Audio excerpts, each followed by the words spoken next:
Subscribe करें और bell दबाएं ताकि कोई खबर रह न जाए।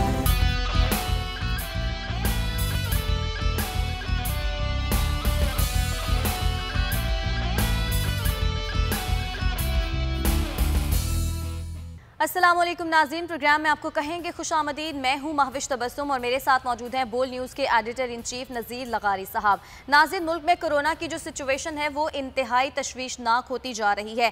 मज़ीद 118 अफराद हैं जो कि कोरोना के बायस इंतकाल कर गए हैं और मजमूई तौर पर अगर शरह की बात की जाए तो 10.17% हो गई है कोरोना मुस्बत आने की शरह। सिंध के अलावा तमाम सूबों में पाक फौज की खिदमात लेकर SOPs पर अमल दरामद कराया जा रहा है और सिंध हुकूमत ने भी वजारत दाखिला को खत लिख दिया है कि पाक फौज की खिदमात उन्हें भी चाहिए। पंजाब की बात की जाए तो पंजाब में सूरत हाल इंतहाई तशवीशनाक है। लाहौर के 15 इलाके ऐसे हैं जहां पर लॉकडाउन नाफिज कर दिया गया है।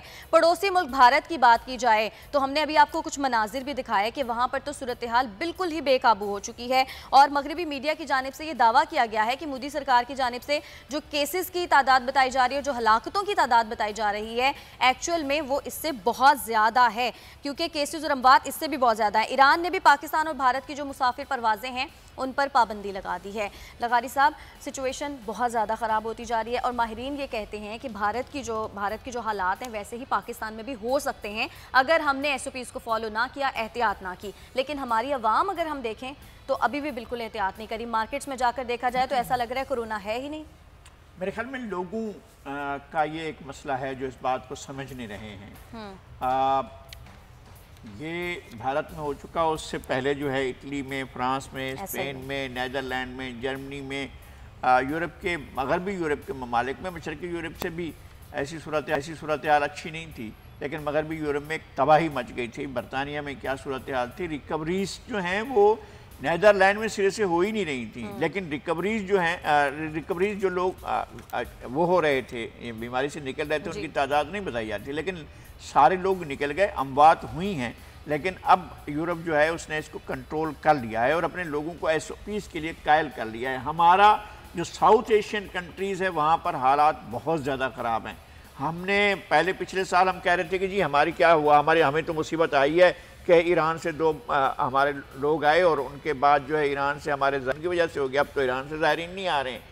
अब तो ईरान ने पाबंदी लगा दी है कि पाकिस्तान की तरफ से फ्लाइट्स नहीं पहुंच सकती हैं वहाँ पर, वहाँ लैंड नहीं कर सकती हैं। यहाँ तक सूरत हाल हो गई है और हम इस चीज़ को रियलाइज़ नहीं कर रहे हैं, हमारे लोग रियलाइज़ नहीं कर रहे हैं। हमारी गवर्नेंस के जो लोग हैं, जो हमारे लोग जो हुकूमत हैं, हुक्मरानी कर रहे हैं, वो भाषण तो देते हैं लेकिन वो अपने आप को कोरोना के SOPs के लिए आमादा नहीं करते हैं, तैयार नहीं करते हैं।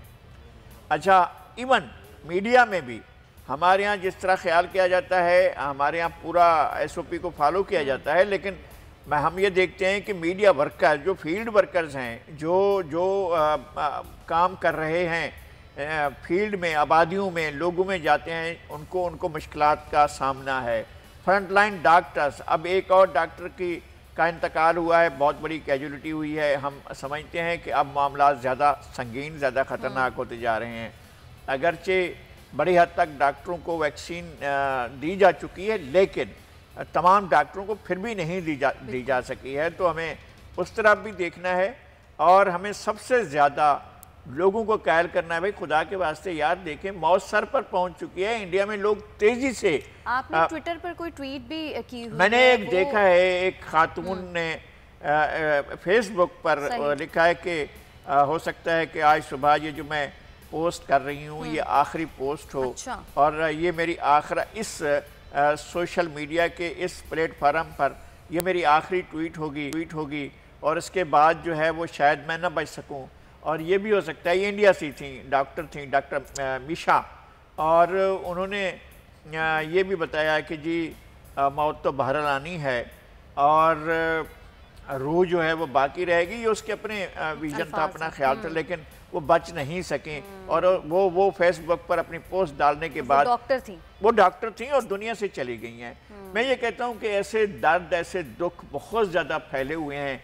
हमारे यहाँ गज़बनाक कहानियाँ जो हैं वो लिखी जा रही हैं, बन रही हैं, जन्म ले रही हैं। हमें ये दिन याद रहेंगे अगर हम बच गए सारी सूरत हाल से। हमारे आने वाली जनरेशन इसको याद रखेंगे कि कैसा ख़तरनाक एक आया था और हमें अपनी वो जो हैं जो जो तरजीहात हैं, कौमी तरजीहात, उनमें हमने सेहत को बहुत पीछे रखा हुआ था। अब क्या हुआ, हमने कार्ड दिए हुए थे, हमने देखा कि खैबर पख्तूनख्वा के सरकारी शोबे के डिस्ट्रिक्ट हेडक्वार्टर अस्पतालों में जो है वो निर्खनामे दिए जा रहे हैं। अगर ऑक्सीजन के साथ आपको आइसोलेशन चाहिए तो 30,000 रुपए दें, और अगर आपको वेंटिलेटर के साथ आइसोलेशन चाहिए हो तो 50,000 देने होंगे। भाई सरकारी अस्पतालों में किस बात के पैसे ले रहे हो? ये तो अभी जिस तरह से इन्होंने बाकी चीज़ों का मैस किया है, हेल्थ सेक्टर में भी बहुत बड़ा मैस हुआ है। और ये कार्ड के नाम पर जो फ्रॉड हुआ है, ये कि जनाब आप कार्ड ले लें और आप बच गए, तो कार्ड लेने के नाम पर भी किसी को कोई सहूलत नहीं मिल रही होगी, नहीं मिल रही है। और लेकिन हुकूमत को बहरहाल ये देखना है कि भाई अगर आलमी एजेंडा ऐसा भी है कि जनाब लोगों की फ्री, ये बरतानिया में भी, अमेरिका में भी ये हुआ है कि लोगों को जो है मुफ्त सहूलतें बंद करें, एजुकेशन की भी। और हमारा आइन कहता है कि हम लोगों को हेल्थ देने के जिम्मेदार हैं, हमारा आइन कहता है कि हम अपने लोगों को तालीम देने के जिम्मेदार हैं। हम इस सेक्टर की तरफ जाते ही नहीं है। सबसे कम बजट जो होता है वो हेल्थ सेक्टर में होता है, सबसे कम बजट जो है वो एजुकेशन सेक्टर में होता है। हमारा वफाकी बजट देख लें आप, सारे का सारा इस तरह से। अच्छा, फिर इस तरीका क्या होता है कि जी हम सुबह के अस्पताल जो है वो लेते हैं, हर रोज एक नोटिफिकेशन निकल जाता है कि जी फलां फलां फलां फलां अस्पताल हमने जो है वो वफाक में ले लिए। क्यों भाई, किस लिए? आपको अपने बाकी मामलात को संभालें, हेल्थ सेक्टर को रहने दें। सिंध में हेल्थ सेक्टर में काम हुआ है, बाकी सूबों में भी काम होना चाहिए, लेकिन इस शोबे में हमारे यहाँ अफसोसनाक सूरत हाल है। हुकूमत को इस तरफ तवज्जो देनी चाहिए और मास्क को, लोगों को यार एक मास्क पहनना है भाई, एक मास्क पहनना है, आपने हाथ धोने हैं, आपने फासला रखना है, आपने हाथ नहीं मिलाना है, आपने गले नहीं मिलना है। आप कुछ भी हो, कैसे भी हालात हो, ये सब कुछ नहीं करना है। आप अपने बच्चों के लिए, आप अपनी बीवी बच्चों के लिए, आप अपने दोस्त अहबाब के लिए, आप अपने ख़ानदान के लोगों के लिए, आप अपने अजीज़ व अकारिब के लिए, अपने पड़ोसियों के लिए आप एक ख़तरा क्यों लिए हुए हैं? आप कोई ख़तरा न लें और उनको भी कहें कि वो इस सारी चीज को पैरवी करें। एक ईद पर अगर पुराने कपड़े पहन लेंगे तो इससे क्या फर्क पड़ जाएगा? मैं यही अर्ज कर रहा हूं के लिए लोग बाहर इस तरह से निकल रहे हैं जैसे पता मैं नहीं ये क्या कह रहा हूँ कि आप ईद की शॉपिंग करेंगे, जब ईद होगी तो आपकी शॉपिंग होगी। अगर ईद के दिन खुदा न खास्ता मेरे मुंह में खाक, घरों के अंदर लाशें पड़ी होंगी, तो आप क्या लाशें दफनाएंगे या ईद करेंगे? तो सूरत हाल तो इस कदर संगीन होती जा रही है, इससे बचें।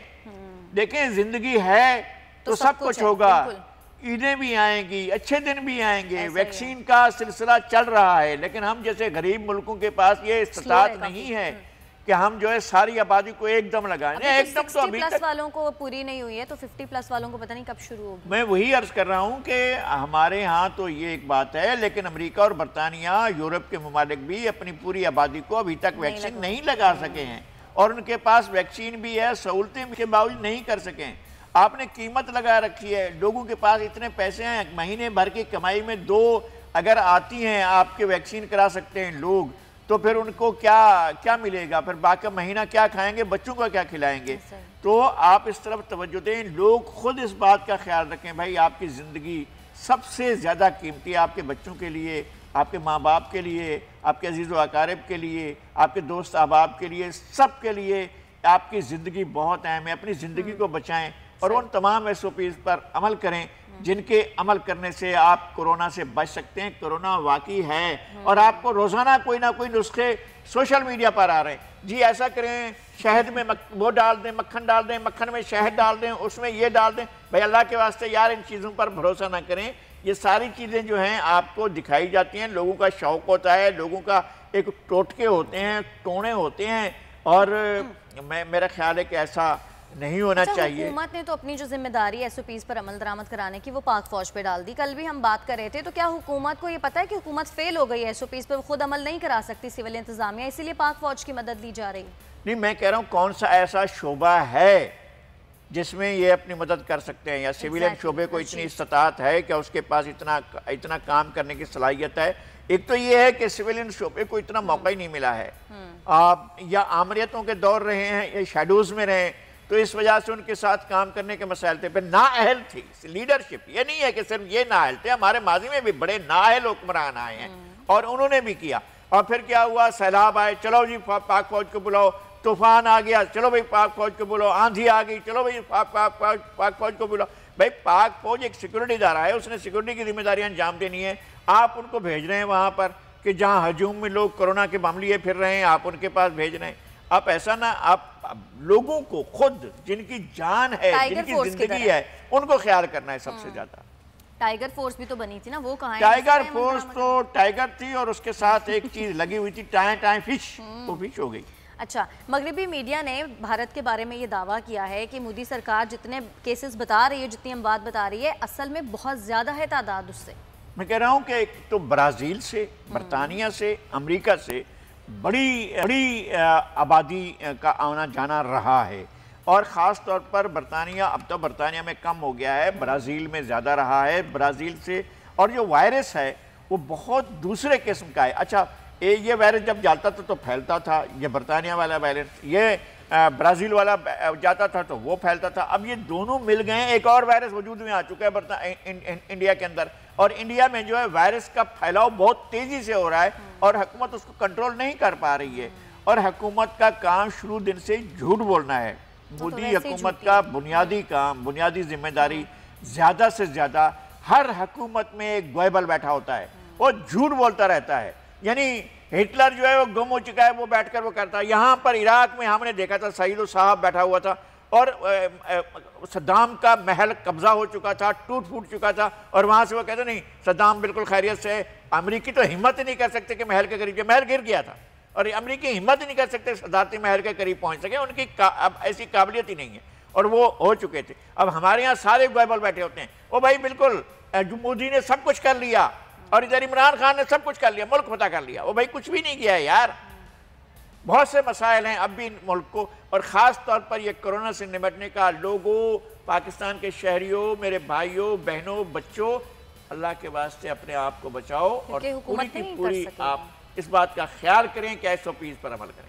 बिल्कुल, और हमारी हुकूमत जो है वो अपने लोगों को बचा नहीं सका। साहब उन्होंने ऑफर किया है जज्बा खैर सगाली के तहत कि हम अपने वेंटिलेटर्स या मास्क और बहुत सारी चीजें जज्बा अच्छा है, इंडिया को दे सकते हैं। ये जज्बा अच्छा है, ये जज्बा हमारी तरफ से पॉसिबल हो सकेगा? नहीं, पॉसिबल होने की बात बिल्कुल दूसरी है, लेकिन आपके अंदर एक जज्बा है कि अगर पड़ोस के अंदर एक वबा आई हुई है, एक मुसीबत आई हुई है, तो ठीक है, वो भी इंसान है, ये भी इंसान है। हमारी अपनी दुश्मनियां एक तरफ, हमारे तनाज़ात एक तरफ, हमारे झगड़े एक तरफ, हमारे मामलात, मैं कहता हूँ बहुत बड़े मामलात हैं, झगड़े बहुत बड़े हैं, हमारी जिंदगी और मौत से वाबस्ता झगड़े हैं। पानी का झगड़ा कोई मामूली नहीं है, और कश्मीर का मामला कोई मामूली नहीं है, सरक्रीक का और सियाचिन का मामला कोई मामूली नहीं है। ये सारे मामला बहुत बड़े हैं, लेकिन जहाँ लाखों करोड़ों इंसानों की जिंदगियां स्टेक पर लगी हैं, तो बहुत से झगड़ों को आप लम्हा भर के लिए एक तरफ करके उनकी मदद के लिए अगर आप ऑफर भी कर रहे हैं तो ये बड़ी बात है, और इंडिया को इस जेस्चर का जवाब देना चाहिए। और कश्मीर के अंदर जो हालात हैं उनके बारे में भी अब सोचना चाहिए। और डबल लॉकडाउन, यानी एक तो 2 साल से भुगत रहे हैं, 2 साल से अब तीसरा साल जाने वाला है, आने वाला है। एक तो वो उनके साथ हो रहा है, अब दूसरा ये हो रहा है कि जनाब उनके पास जो है वो कोरोना की तरफ वजह से जो और लॉकडाउन हुआ है, उनका रोज़गार, उनकी खाने पीने की अशिया, उनके ज़िंदगी का जितनी भी आसाइशात हैं वो ख़त्म हो चुके हैं। कश्मीरियों के, आपने कश्मीरियों के लिए कुछ भी नहीं छोड़ा है। इंडिया को कश्मीरियों का जो उन्होंने किया है, तो उसका भी एक मकाफात अमल है जो इंडिया फेस कर रहा है, लेकिन हम नहीं चाहते कि लोग इस तरह से इस वबा से जान से जाएं। ना पाकिस्तान में, ना इंडिया में, ना बांग्लादेश में, दुनिया में कहीं भी लोगों को इस तरह की जो कहते हैं ना बेमौत मारा जाना, तो इस तरह की मौत किसी को ना आए। अल्लाह करे। आम आवाम का तो कोई कसूर नहीं है ना, जो कर रहे हैं वो तो मोदी सरकार कर रही है। मोदी सरकार करे या आम आवाम करें, वहाँ पर जब तंग नजरी फैल जाती है, जब सख्त किस्म की दहशत फैल जाती है, सब किस्म का इंसानों के अंदर से इंसानियत निकल जाती है, जब लोगों के अंदर वो रहम का, प्यार का, मोहब्बत का जज्बा मर जाता है, तो फिर इंसानों के मुआशरे जानवरों के मुआशरे बन जाते हैं। इंडिया बड़ी हद तक जानवरों का मुआशरा बन चुका है, और इस मुआशरे की वजह से जो है वो नेचर भी अपना एक प्रोसीजर होता है जो नेचर करती है नेचर। हाँ, मैंने कहा रिटेलिएट करती है नेचर। अच्छा लगारी साहब, पंजाब की अगर बात की जाए तो वहाँ सूरत हाल बड़ी वर्स्ट है। लाहौर के 15 इलाकों में तो लॉकडाउन नाफिज कर दिया गया है। आप नहीं समझते कि पूरे लाहौर में ही लॉकडाउन कर देना चाहिए? सबसे ज्यादा बहावलपुर में फिगर्स आ रहे हैं, उसके बाद जो है मुल्तान में फिगर्स हैं, लाहौर में, फैसलाबाद में लाहौर से ज़्यादा हैं, वहाँ पर आपको जाना है। क्रिकेट को बहुत पसंद किया जाता है, बड़ी मकबूलियत मिली हुई है। हाँ, क्रिकेट पहले होता था, लोग जो है हॉकी से होते थे, देखते थे, एक एक मूवमेंट पर नज़र रखी जाती थी कि समीरुल्लाह क्या कर रहा है, कलीमुल्लाह क्या कर रहा है, अख्तर रसूल कहाँ जा रहा है, सलाहुद्दीन की क्या पोजीशन है और फिर किस तरह से खेलने जा रहे हैं। और हमने यानी ऐसा नहीं है, हमने ओलंपिक जीता था और हम ओलंपियन थे। एक ज़माना था, इस बात को भी कई बरस बरस गुजर गए, 37 साल हो गए हैं आपको ओलंपिक में, उसके बाद से आपने ओलंपिक नहीं जीता। तो हॉकी की बुरी हालत है, लेकिन क्रिकेट में अब भी हम मौजूद हैं और क्रिकेट में हमारा अब भी एक पोजीशन है। इसके बावजूद कि पाकिस्तान में क्रिकेट इंटरनेशनल क्रिकेट नहीं हो रही है और बहुत कम हुई है, और बड़े बड़े इंग्लैंड नहीं आया अभी तक, इंडिया नहीं आया, ऑस्ट्रेलिया नहीं आया और बहुत से ममालिक अभी तक पाकिस्तान में। लेकिन पाकिस्तान ने अपनी टीम को बना कर रखा हुआ है और खिलाड़ी बहुत मेहनत करते हैं और बहुत ही अच्छे हैं। मेरे ख्याल में आज का जो मैच है और उसकी जीतने से और इस सीरीज़ के जीतने से अब लगातार कामयाबियां हैं। इन्होंने जनूबी अफ्रीका में वनडे सीरीज़ जीती, फिर उसके बाद जो है वहाँ पर T20 की सीरीज़ जीती, अब यहाँ पर आकर T20 की सीरीज़ जीती है, अब आगे वनडे जा रहे हैं और ये तैयारियां हैं T20 वर्ल्ड कप की। अगर T20 वर्ल्ड कप इंडिया में होता है तो इन हालात में, जो हालात कोरोना की वजह से हैं, हमें नहीं मालूम है कि होता है या नहीं होता है, लेकिन बहरहाल पाकिस्तान की तैयारियां भी अच्छी हैं, पाकिस्तान के प्लेयर्स बहुत अच्छा खेल रहे हैं। बिल्कुल। अच्छा, कोरोना सिचुएशन के हम सर जैसे थे, मुल्तान में तो लॉकडाउन लगा दिया गया, आप कह रहे बहावलनगर में बहुत सारे केसेस हैं, बहावलपुर में ज़्यादा केस हो रहे हैं। तो कहा ये जा रहा है कि शायद कराची में भी लॉकडाउन लग जाए 20 रोज़े के बाद। नहीं, मेरे ख्याल में ये बातें आ रही थी, पहले भी हम सुन रहे थे कि शायद आज जो है सोशल मीडिया की तरफ से भी कहा जा रहा था। अच्छा, सोशल मीडिया के पास तो छोड़ देते हैं ना, जो भी उनके पास कोई भी वो चीज़ होती है, बात का बतंगड़ बनाने का सिलसिला अब हम देखते हैं, लेकिन होता है, इस वक्त हल है, लेकिन लोगों के पास बड़ी खबरें भी सोशल मीडिया से ही आती हैं कि जी आज शाम को 6 बजे के बाद जो है वो कराची में भी लॉकडाउन होगा। तो लेकिन अभी तक ऐसी कोई खबर नहीं है और जो ही ये खबर आएगी हम आपको ज़रूर बताएंगे। नाजरीन आपके इतला के लिए ज़रूर ये बताएंगे कि कहाँ कहाँ है। जैसे अभी बताया कि मुल्तान में लॉकडाउन हो गया है और जहाँ जहाँ लॉकडाउन हो गया है वहाँ नागुज़ीर था, आपको अपने घरों में रहना है। आप देखें, एक बात का ख्याल रखें, आपको अच्छी तरह से मर्दान में लगाया है लॉकडाउन, मर्दान में भी लॉकडाउन हुआ है। एक बात अच्छी तरह से जहन में रख लें, सिर्फ ये ज़रूर खबर करें कि आपके पड़ोस में कोई बच्चा, कोई बूढ़ा, कोई जवान, कोई औरत, कोई मर्द भूखा तो नहीं है। अगर है तो फिर ये आपकी जिम्मेदारी है। अच्छा, जिम्मेदारी से एक और चीज़ याद आई, थैलेसीमिया के जो मरीज़ हैं उनको आपको पता है खून लगना होता है, रमज़ान की वजह से खून के जो एहतियात हैं वो कम हो गए हैं। तो इस हवाले से भी मैं चाह रही थी कि थोड़ी सी बात की जाए ताकि लोग खून एहतियात करें। बोल ने बहुत बड़ी आवाज़ उठाई है और बोल ने इसको बाकायदा एक इशू के तौर पर, एक मसले के तौर, एक बड़े इशू के तौर पर लिया है। और उसमें आए थे एक हमारे बहुत मेहरबान दावत इस्लामी के दोस्त आए थे और उन्होंने ऐलान किया था कि हम हमारे यहाँ आकर लगाएं, हम एहतियात देने के लिए तैयार हैं। उन्होंने फातमीड से और दीगर इदारों से भी कहा था कि वो हमसे रब्ता करें, वहाँ पर हो सकता है तो ये अरेंजमेंट करना ज़रूरी है। और अगर वो जाकर वहाँ दे सकते हैं उन अस्पतालों में तो वहाँ जाकर दें।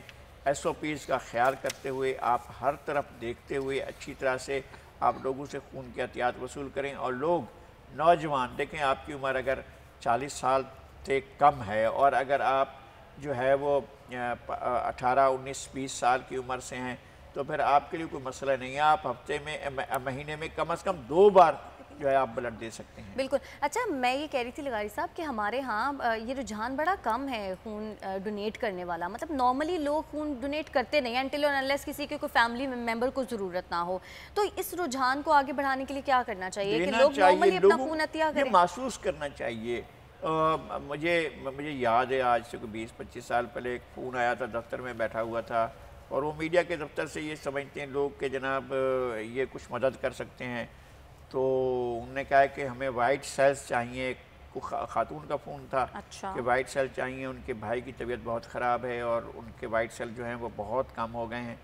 तो मैंने इधर उधर सोचा, फिर मैंने ख़ुद गाड़ी निकाली और मैं चला गया। मैंने कहा जी लाएँ, आप कहाँ खून चाहिए। मैं उस वक्त खून देने की पोजीशन में था, और उस वक्त मेरी उम्र उस वक्त जो है 43 ईयर्स थी। अच्छा। और मैंने पूछा था कि जी मैं दे सकता हूँ, तो उन्होंने देख कर कहा कि हाँ आप दे सकते हैं, और फिर मैंने दिया था। उसके अलावा भी मैंने तो खून दिया है कई दफ़ा, ये कहने की और बताने की बात नहीं होती, लेकिन तो मैं ये कह रहा हूँ कि मैंने दिया है। और ये हेल्दी होता है, कहते हैं कि साल में 2 से 3 दफ़ा अपना ब्लड डोनेट करना चाहिए, ये बड़ा हेल्दी होता है। वो मुझे याद है एक दफ़ा इसमें गड़ी खुदाबख्श में भुट्टो साहब की बरसी के मौके पर जरदारी साहब ने कहा था कि नहीं हम कंपेन करेंगे कि ब्लड दिया जो सबसे ब्लड दूंगा। तो डॉक्टर करीम ख्वाजा ने उनके लिए वो ब्लड का वो इंतज़ाम किया कि उनसे ब्लड की बोतल ली जाए।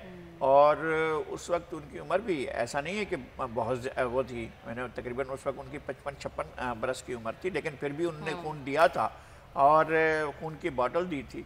तो और लोगों को भी इस तरह से हम मिसाल का हमारे रोल मॉडल आ जाएं, मतलब अगर हमारे सियासतदान आ जाए, हमारे आर्टिस्ट आ जाएं, हमारी इकरा अजीज आ जाएगी मैं खून देने जा रही हूँ, लोग लाइन लगा देंगे कि जनाब आए हैं। अपनी सेहत वैसे इतनी ज्यादा नहीं है, वो अल्लाह पाक उसे तंदुरुस्त करे। नहीं, कहने का मतलब ये कि वो स्लिम एंड स्मार्ट है, उन्होंने अपने आप को बड़ा फिट रखा हुआ है। स्लिम और अगर कोई और बीमारी नहीं है तो उनके लिए तो खून देना कोई मसला ही नहीं है, वो खून दे सकती हैं। और इसी तरह से और लोग हैं जो खून दे सकते हैं, मैं भी दे सकती हूँ, आपको देना चाहिए और सबको आप आगे बढ़कर खून देना चाहिए। खून देना कोई ऐसी बात नहीं है। बिल्कुल। और नाज़रीन, हम अपने प्लेटफॉर्म से ये बात जरूर अपने नाज़रीन को कहना कि ब्लड देना वैसे भी बड़ा हेल्दी होता है, और मासूम बच्चों को जो कि थैलेसीमिया के मरीज हैं इस वक्त उनको हमारी मदद की बहुत ज़्यादा ज़रूरत है। तो कोशिश करें कि अपना ब्लड डोनेट करें ताकि बच्चों की ज़िंदगी बचाई जा सके। हमें यहाँ पर लेना है ब्रेक के बाद जब हम वापस आएंगे तो कुछ सियासी मामलात के ऊपर बात करेंगे। बिलावल भुट्टो जरदारी साहब ने एक बार फिर से महंगाई का जो जिम्मेदार है वो हुकूमत को ठहरा दिया है और पूछा है खान साहब से कि अब थोड़ा सा घबरा लें।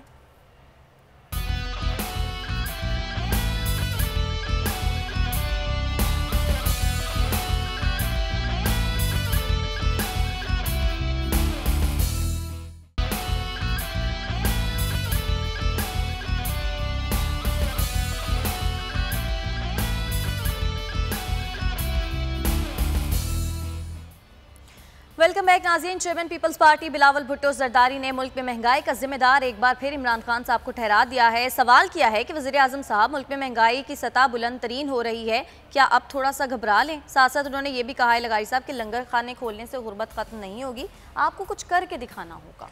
मेरे ख्याल में गुर्बत के खात्मे के लिए लंगर खोलने का जो एहतमाम है वो तो उन सोसाइटियों में होता है जो टोटल फेलुअर की तरफ जा रही होती हैं। अच्छा। इसका मतलब यही होता है कि हुकूमत कुछ करने के काबिल नहीं है और हुकूमत के पास अपने वसाइल नहीं है, इसलिए वो खैरात मांगने की तरफ निकल पड़ती है। और दूसरे खैरात मांगने वालों से जो चैरिटी लेते हैं, जो लाकर लोगों के पास जमा करते हैं, उनसे कहा है कि जनाब आप आएँ हमारी निगरानी में खिलाएँ। भाई वो अपनी निगरानी में अच्छा खिला रहे थे। लोगों का जो जाते हैं इन इदारों को देते हैं, उनका मसला क्या होता है? उनका मसला ये होता है कि उनका ट्रस्ट नहीं होता है कि हमारे दिया हुआ टैक्स जो है वो ठीक तरीके पर इस्तेमाल होगा, इसलिए वो चैरिटी के लिए अलग अपने इदारों में फाउंडेशन बना लेते हैं और उस फाउंडेशन का जो है वो रकूम जो है वो जमा करके इन खैराती इदारों को देते हैं। अब इनके पास AD के पास, छिपा के पास, सैलानी के पास, आलमगीर वेलफेयर ट्रस्ट के साथ और इस तरह के दीगर वो जो JDC है क्या वो उनके साथ, तो ये इदारे जो हैं वो जमा करते हैं। अब अगर इनको कहें कि जी नहीं आए हम लंगर खाने कर रहे हैं और आप हमारे साथ चलकर लंगर खाने चलाएं, तो जहाँ महंगाई भी तो इतनी ज्यादा है और गुर्बत बहुत ज्यादा है, तो ऐसे कैसे फेलुअर है ना? 2-2.5 सालों में तो नहीं गुर्बत का नहीं, मैं ये कह रहा हूँ कि इससे पहले तो लंगर खाने सरकार नहीं चलाती थी ना, इससे पहले तो इतनी महंगाई नहीं थी ना, लोग घरों में बैठकर खा रहे थे ना, महंगाई का रोना इतना नहीं होया जा रहा था, लोगों का बेरोजगार इतने नहीं थे जो इन्होंने बेरोजगार किए हैं लोगों को, जो इन्होंने महंगाई फैलाई है। एक आलमी एजेंडे की तकमील के लिए हर 15 दिन में बिजली के बिलों में इजाफा और गैस के बिलों में इजाफा, पेट्रोल की कीमतों में इजाफा, दुनिया में चीज़ें कम हो रही थी, ये बढ़ाए चले जा रहे थे। और फिर उसके बाद लोगों को क्या मिला है? इन रिटर्न लोगों को क्या मिला है? आप कहते हैं कि लोग टैक्स नहीं देते हैं, आप इनडायरेक्ट टैक्स के जरिए एक गरीब आदमी जो रेडी लगाता है, नहीं वो भी नहीं, जो भीख मांगता है उसका आप टैक्स लेते हैं।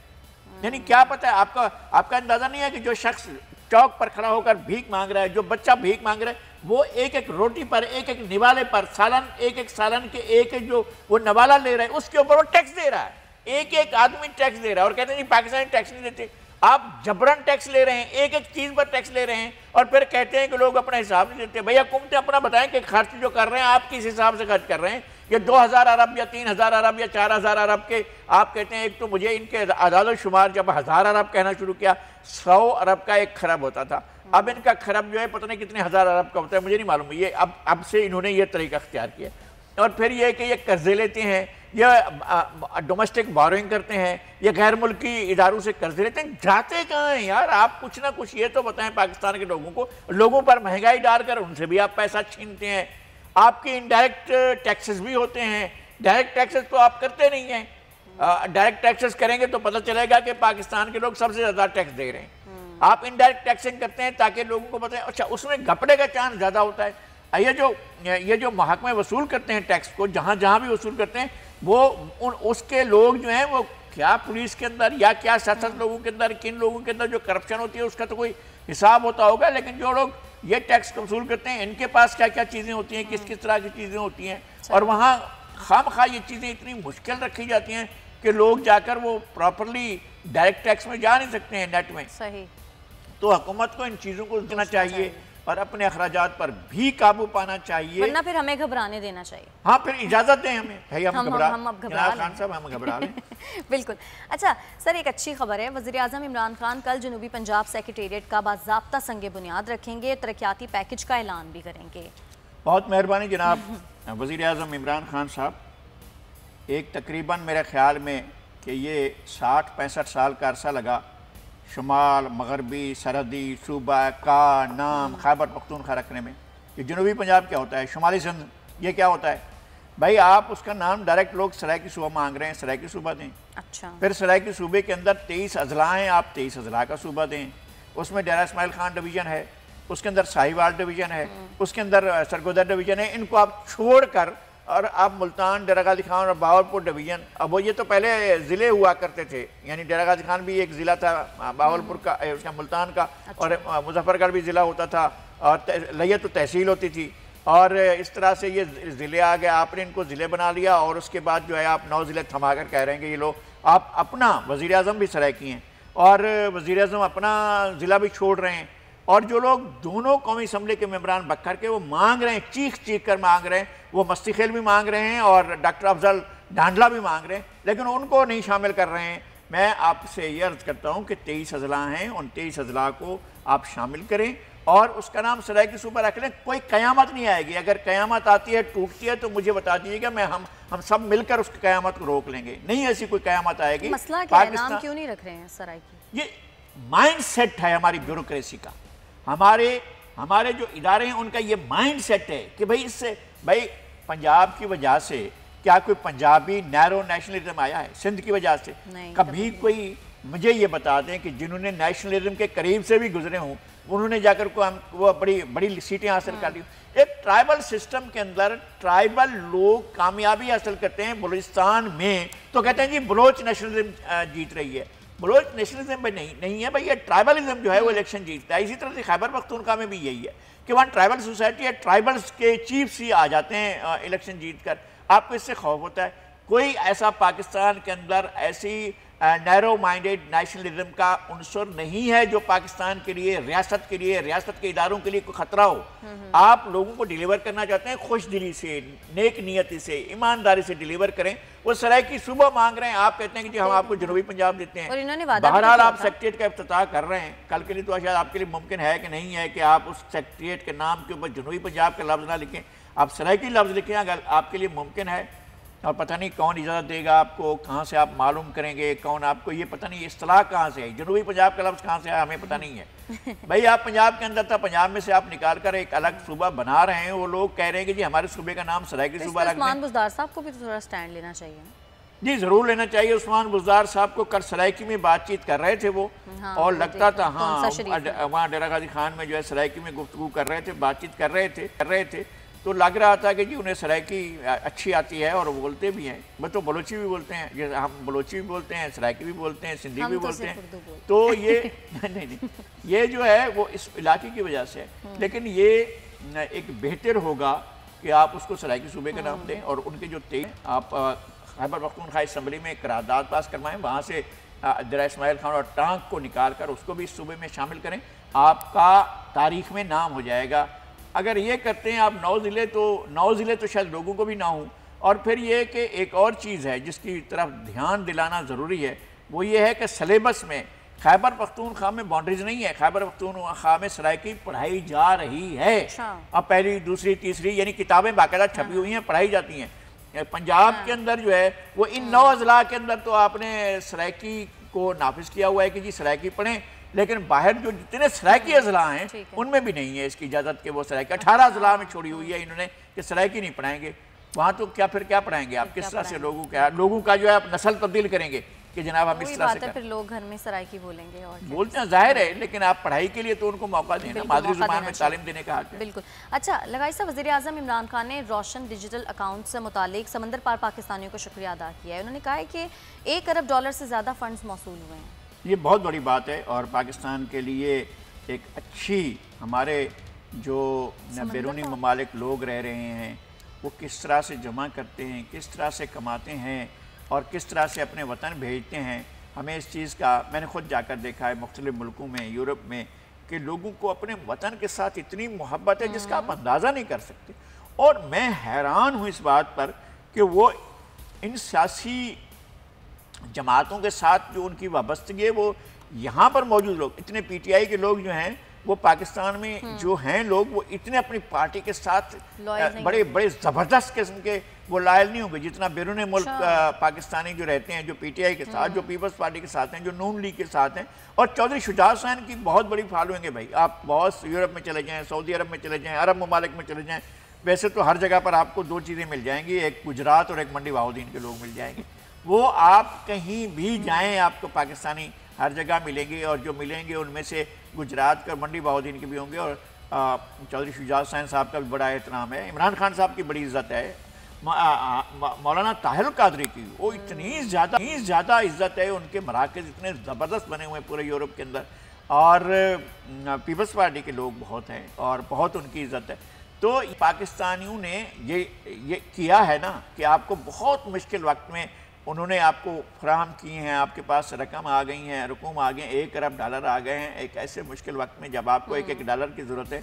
तो ये बहुत बड़ी बात है और इमरान खान को शुक्रगुजार होना चाहिए और हमें भी उनका शुक्रगुजार होना चाहिए, हम भी उनका शुक्रिया। अच्छा, एक और मेरे पास खबर है, सक्खर में पीपल्स पार्टी के रुकने कौमी असम्बली मीर आमिर मक्सी और रुकने सूबाई असम्बली मीर नादिर मक्सी भी नैब के रडार पर आ गए हैं। उनके खिलाफ भी अब तहकीकात नैब शुरू कर रहा है। सर, ये नैब तहकीकात तो शुरू करता है लेकिन आखिरी मराहिल तक तो कुछ भी नहीं पहुँचता, सामने तो कुछ भी नहीं आता। 2 साल से जेल में हैं खुर्शीद अहमद शाह साहब, अभी तक उन्हें बेल तक नहीं दी गई है। मैं ये कहता हूँ, अच्छा ये जो है नादिर मक्सी और आमिर मक्सी, ये दोनों भाई जो हैं, ये हैं लाड़काना, पहले एक ही ज़िला होता था, तो ये कंध कोट से हैं, अपना उससे शहदाद कोट से हैं। और शहदाद कोट जो है वो पहले लाड़काना का हिस्सा हुआ करता था। और एक दफ़ा मोहतरमा बेनज़ीर भुट्टो ने कहा था कि इंसाफ जो है वो लाड़काना के लिए अलग होता है, लाहौर के लिए अलग होता है। तो अब भी ये सूरत हाल है कि लाड़काना जब निशाना बनता है तो फिर बड़ा वक्त लग जाता है उनको इंसाफ मिलने में, और बहुत दफ़ा ऐसा होता है। 2008 से 2013 तक जो तरक्याती स्कीमें हुई हैं, पे जो काम हुआ है, उनका रिकॉर्ड तलब किया है नैब ने। और ठीक है, वो भी ज़रूर दें, और अगर किसी ने खाया है तो उससे एक एक उसके निवाले हल्क से निकालना। तो कुछ वापस तो नहीं। मैं ये कह रहा हूँ कि अगर आप किसी पर इल्ज़ाम लगाते हैं और ठोस सबूत के साथ जाते हैं, तो आपको कोई भी हो, आमिर मक्सी, नादिर मक्सी, कोई और मक्सी का, खुर्शीद शाह, शहबाज शरीफ, नवाज शरीफ, आप एक रुपया लेकर आएँ। जब आप पैसे लेकर नहीं आते हैं, उन पर साबित कुछ कर नहीं सकते हैं, और वो वैसे के वैसे मामलात पड़े होते हैं, और आप कहते हैं कि जनाब हम आपको नहल कर रहे हैं, आपके पास वीज़ा था और आपके पास इकामा था और आप बेटे से तनख्वाह लेते थे, वो कहते हैं मैंने तनख्वाह नहीं लेता था, एक भी रसीद नहीं है।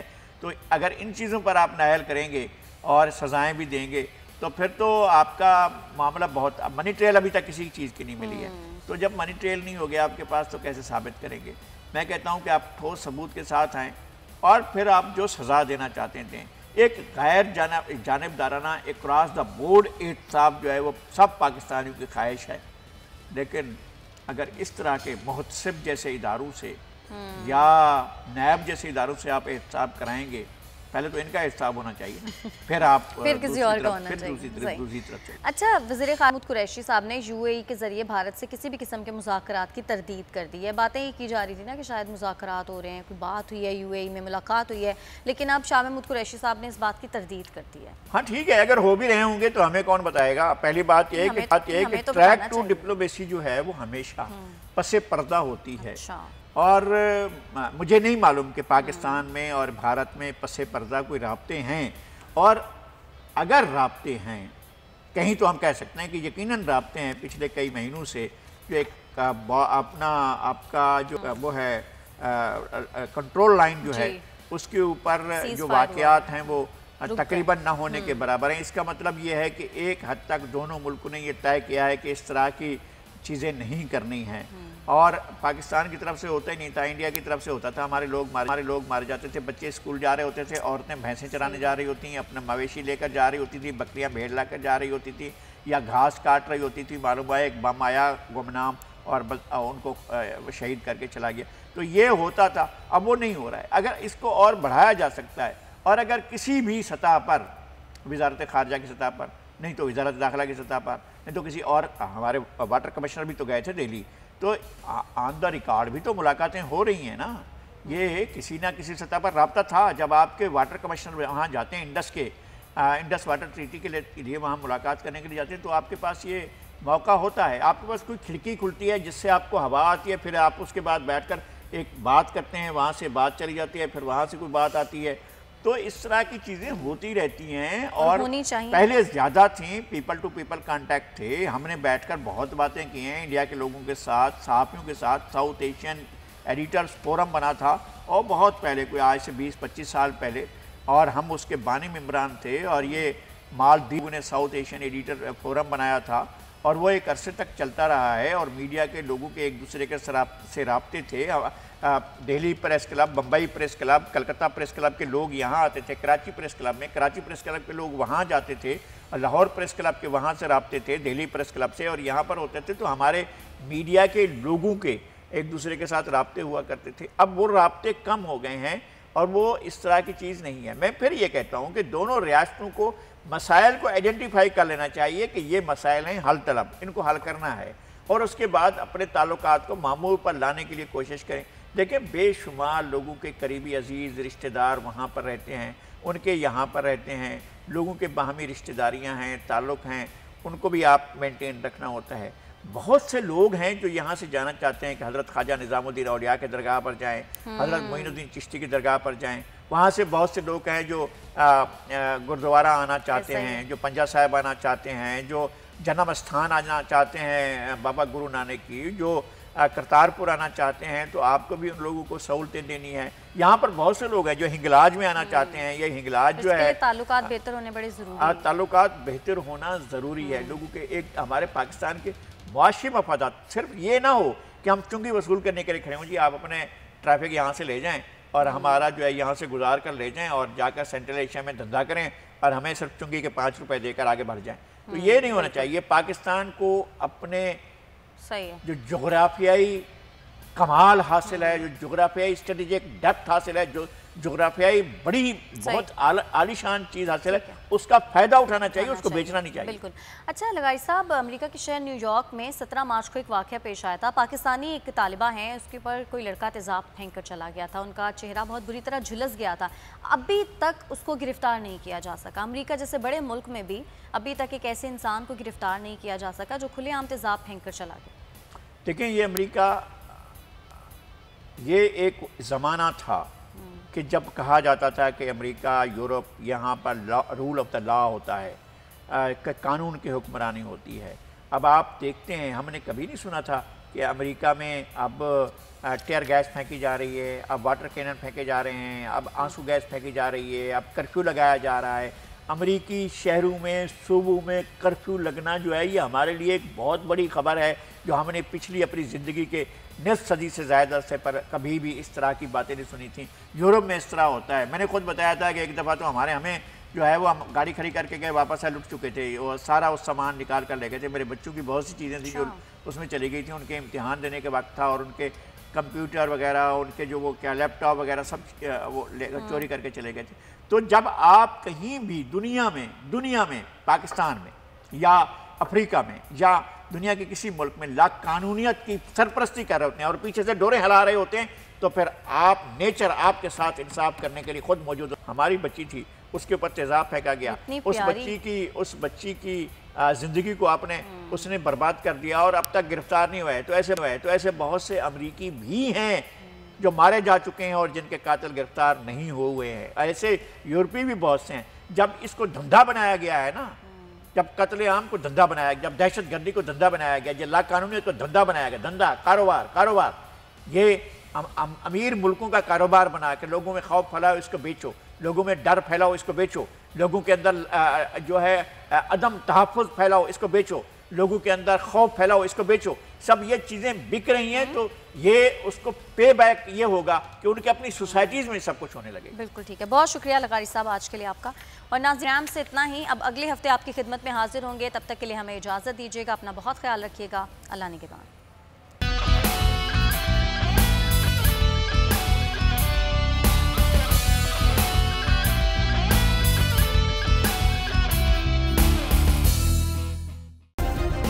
सब्सक्राइब करें और बेल दबाएं ताकि कोई खबर रह न जाए।